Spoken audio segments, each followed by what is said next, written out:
Terry Lynn with my watercolor pack for plein air. My mother used to use fishing tackle boxes. So I bring my paper on the side, sometimes in a little bag, and I found this great little bag at Trader Joe's, but you have to find something else like it because it was a limited thing. There's an empty bottle for water. I can fill that up before I go. My spray bottle for water, a collapsible tub, very convenient, very nice to use. I have some plastic wrap for textures, tape in case I need that to hold anything down, a variety of brushes, usually my favorites, my flat and my round.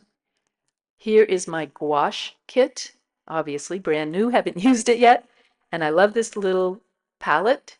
It's great. And here is my watercolor palette with a wonderful rosemary portable brush inside.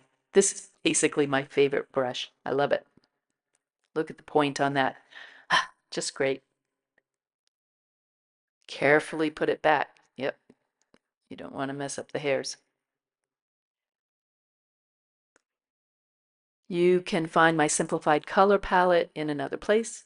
Here are some sponges, a brush cleaner.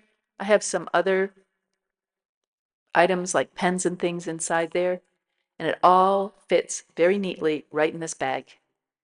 Get out there and paint plein air. It is worth it.